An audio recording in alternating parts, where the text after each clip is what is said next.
I did not start a nonprofit to feed the hungry or create a magical drug that cures your boss's narcissism. My ordinary story of leadership began one night over 20 years ago in a gym in Southern California. I remember the smell of that gym like it was yesterday. The smell of sweat mixed with the hardwood floor and popcorn from the snack bar.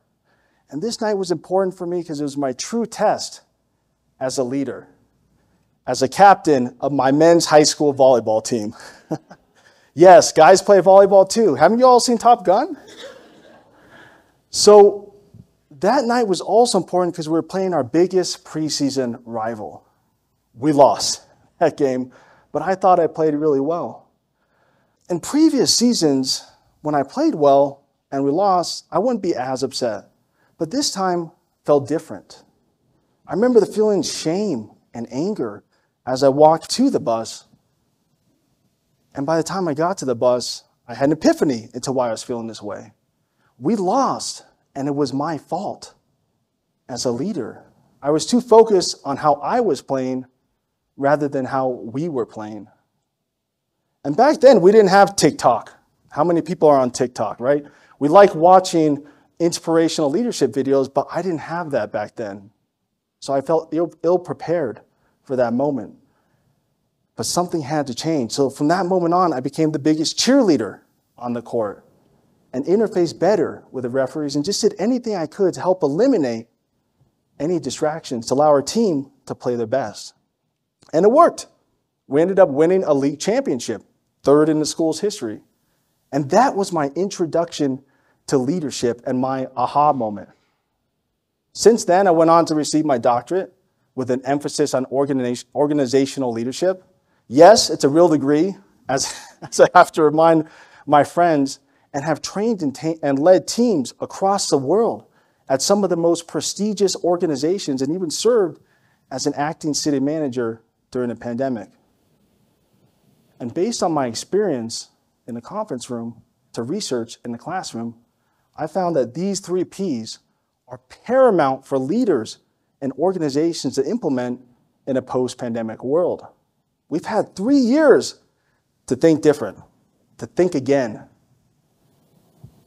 But we're still dealing with high turnover, quiet quitting, and mental health challenges at work. So my advice to all the leaders, future leaders, and fellow human beings in this audience is to apply these 3 components, which I call the 3 Ps of post-pandemic leadership. Our first P, which is actually our foundation, is to create a culture of purpose over a culture of paychecks. Now, while serving as a project manager overseas, one story of purpose comes to mind. I remember taking our contracts and finance team on a job walk to show them how their work in the office has tremendous impact on the project outside. I remember pulling them aside and saying, because of you, this piece of equipment was installed on time and within budget. And now millions of people are going to get to experience this space because of your hard work. And I remember the look of pride and accomplishment on their faces to see that they can make a difference. It's really hard to see how we do make a difference while we're working on a spreadsheet or typing a report.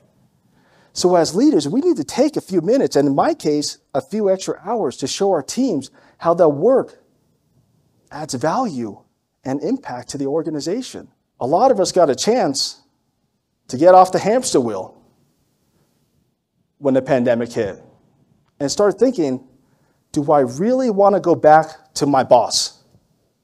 Do I want to go back to the office? Do I want to even change my profession? Am I happy with my life?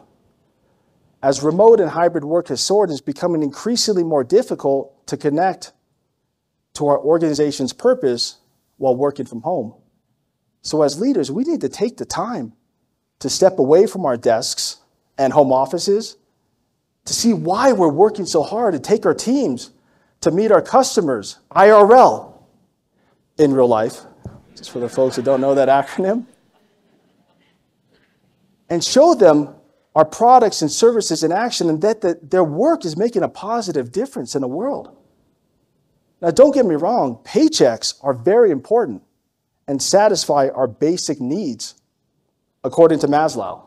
But they're not the reasons why we love coming to work. They're why we have to come to work.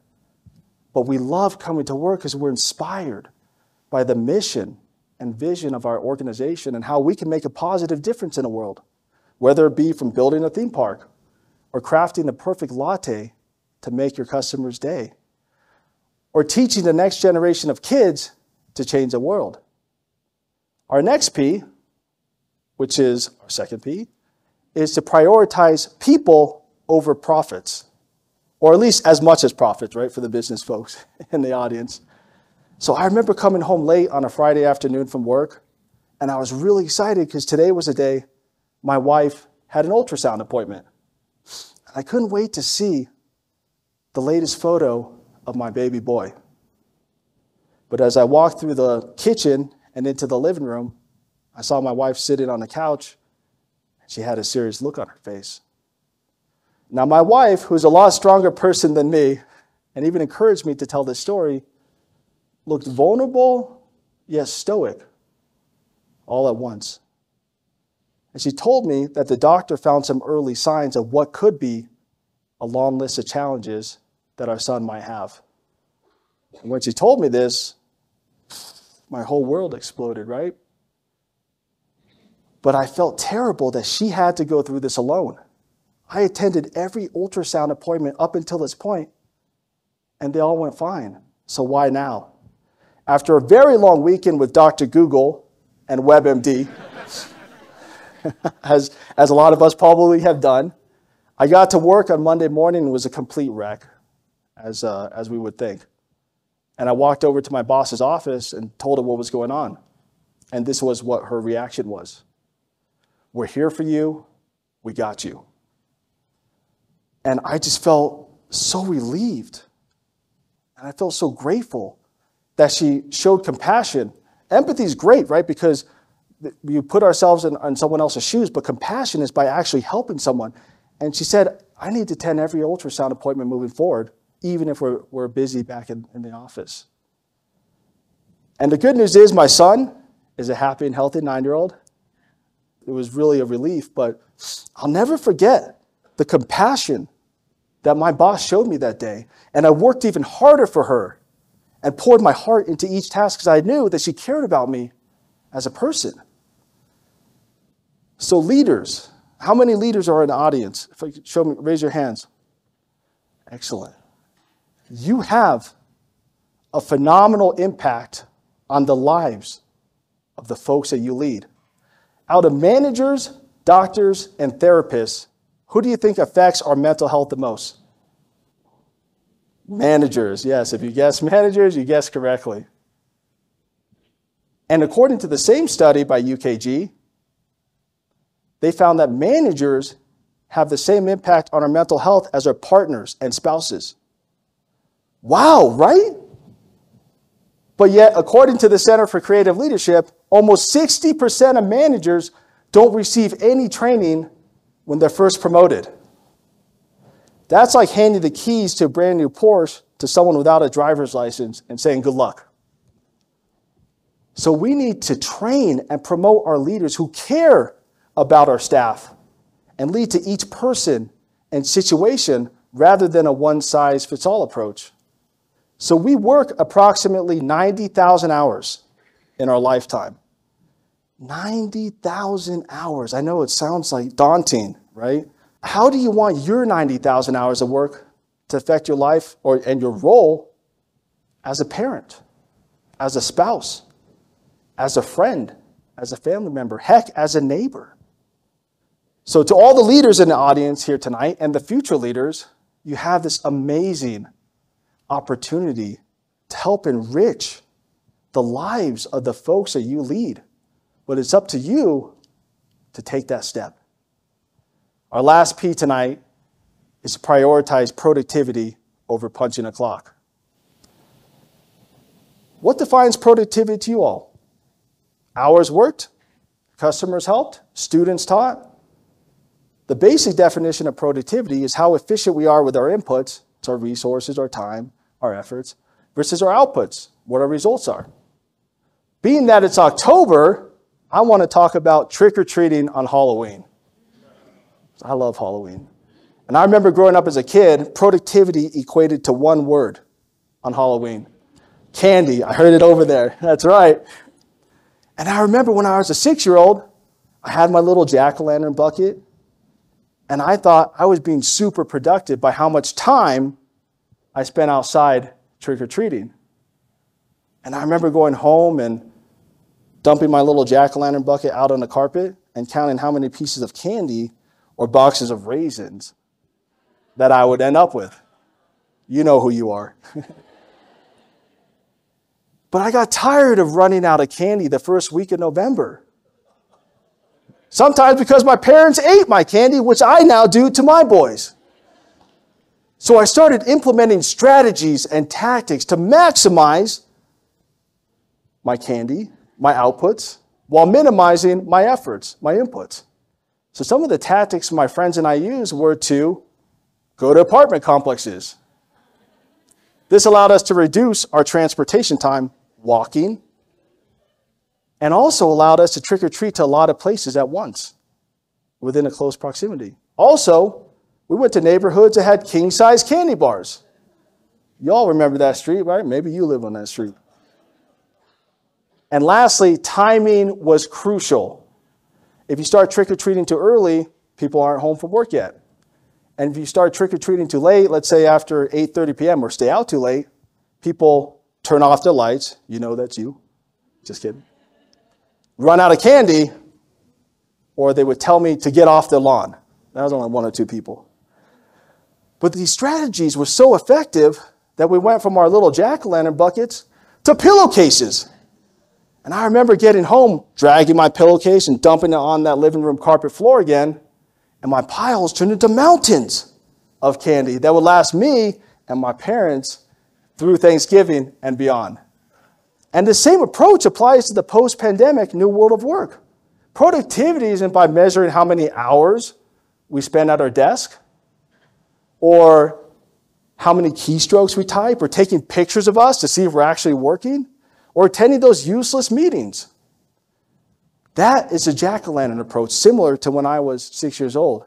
Trick-or-treating, hopefully getting as much candy as I can by how much time I spend outside. We need to move to the pillowcase approach, which is to define and measure which outcomes add value to your organization and use proven strategies and tactics and empower our teams and give them the skills and autonomy they need to maximize their results. And not worrying about how much time we spend at work, but what we do with the time that we spend working. The pandemic has shown us that work is no longer just a noun or place that we go. It's a verb. It's what we do at our favorite coffee house or jumping on a conference call after dropping your kids off from school. And really showing what adds value to our organization, calculating that. Like how many customers we helped today who were actually satisfied and come back. Or how many students graduated on time and got their dream jobs. And how much quality time we spend with our friends and family without being on our phones.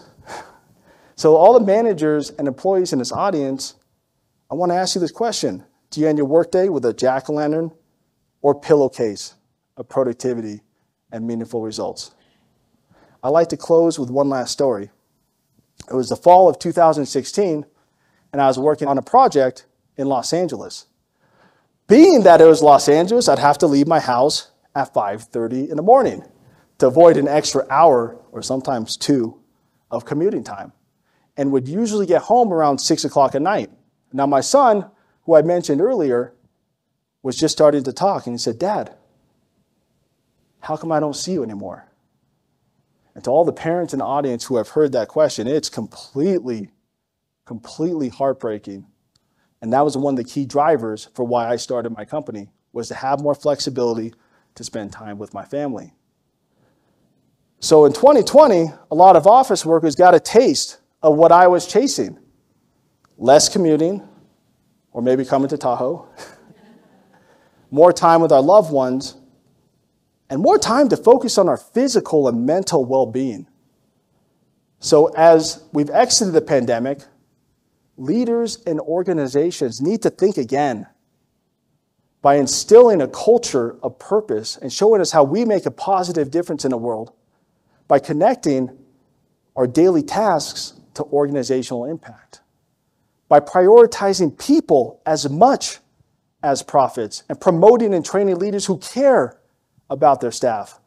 It's people who produce our products and deliver our services, and we all have a story. And lastly, we need to prioritize productivity and meaningful results over punching a clock by focusing and measuring on what adds value to your customers and your organization rather than how much time you spend in the office can help us shift from a jack-o'-lantern to pillowcase of productivity. Now, for all the folks in the audience who have a boss, you can raise your hands. Do you have a boss? Okay. I want to leave you with 3 final questions. The first question is, do your leaders clearly articulate your organization's purpose and how you play a vital role in creating impact? That's number 1. Question 2, does your boss genuinely care about you as a person? Question number 3, and last question, do you end your workday with a pillowcase of productivity and results? If the answer is no to any of those questions, it's time to send your leaders this TEDx talk.